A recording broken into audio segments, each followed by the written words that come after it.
হয় এতিয়া শাৰদীয় দুৰ্গোৎসৱৰ বতৰ আৰু এতিয়া শাৰদীয় দুৰ্গোৎসৱৰ বতৰত মিন্ময় শিল্পীসকল খুবেই ব্যস্ত। এই মুহূৰ্তত মই গহপুৰৰ মাছমজিয়াৰ মা কালী শিল্পালয়ত আছোঁ আৰু শিল্পীসকলৰ আচলতে ব্যস্ততাৰ ছবিখন আমি দেখুৱাম, কেমেৰা সহযোগে পৰিৱেশটো দেখুৱাব।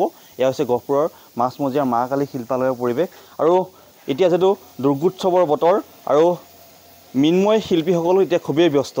আমি দেখাইছোঁ ৰং তুলিকাৰে খুব সুন্দৰকৈ এতিয়া সজোৱা হৈছে আৰু এয়া হৈছে মা কালী শিল্পালয়ৰ পৰিৱেশ। কিন্তু মাজত মাত্ৰ কেইটামান দিন বাকী দুৰ্গা পূজালৈ।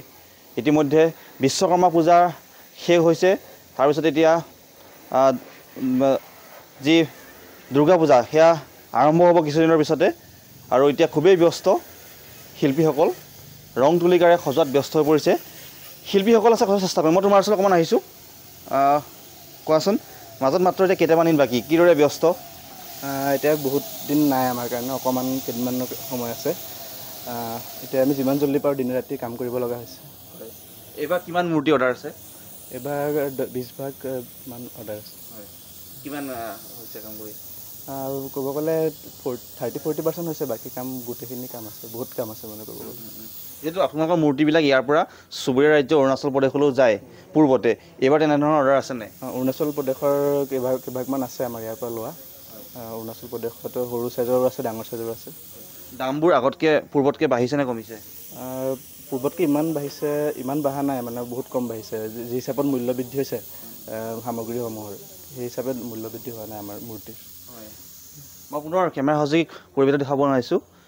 এয়া হৈছে গহপুৰৰ মাছমজিয়াৰ মা কালী শিল্পালয়ৰ পৰিৱেশ আৰু এতিয়া যিহেতু মাজত মাত্ৰ কেইটামান দিন বাকী দুৰ্গোৎসৱলৈ আৰু এতিয়া খুবেই ব্যস্ত শিল্পীসকল আৰু আমি আন এটা প্ৰান্ত দেখুৱাম। এতিয়া যেন ব্যস্ততাৰ অন্ত নাই, বিভিন্ন ইয়াত মূৰ্তি আপোনালোকে দেখিবলৈ পাব আৰু কাৰিকৰ আছে, আমি তেওঁলোকৰ কথা চেষ্টা কৰিম। মই আপোনাৰ ওচৰলৈ অকণমান আহিছোঁ, যিহেতু খুবেই ব্যস্ত আপোনাৰ ওচৰলৈ অকণমান আহিছোঁ। কওকচোন মাজত মাত্ৰ এতিয়া কেইটামান দিন বাকী দুৰ্গোৎসৱলৈ, দুৰ্গা পূজালৈ এইবাৰ কিমান মূৰ্তি বনাইছে? আছে 15-16টা আছে। গহপুৰৰ নে গহপুৰৰ বাহিৰৰ? গহপুৰ এৰিয়াৰ অলপ বাহিৰৰো আছে। হয়, পূৰ্বতে অৰুণাচল প্ৰদেশলৈ যায়, এইবাৰ অৰ্ডাৰ আছে নিশ্চয়? অৰুণাচলত আছে 2-এটা তেনেকৈ। হয়, আমাৰ দুৰ্গা মূৰ্তি ডাঙৰ মূৰ্তি ওচৰতে থাকে, হয়, এইবিলাক ওচৰে পাছৰে যায়। হয়, দামসমূহ আগৰ দৰেই আছে। হয়, দামসমূহ আগৰ দৰেই, অলপ কিবা এটা বঢ়োৱা হয় আৰু তেনেকৈ। হয়, যিহেতু বস্তু দামো বাঢ়িছে, বস্তু দাম বাঢ়ে, সেই হিচাপে অলপ বঢ়োৱা হয়। দিনে নিশাই ব্যস্ত এতিয়া? দিনে নিশাই ব্যস্ত নিশ্চয়।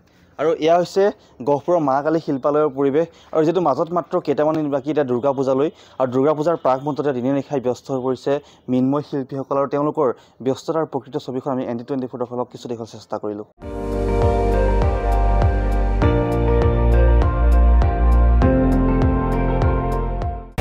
আপুনি চাই আছে ND24, সৰ্বশ্ৰেষ্ঠ নহয় সৰ্বোত্তমৰ দৌৰত।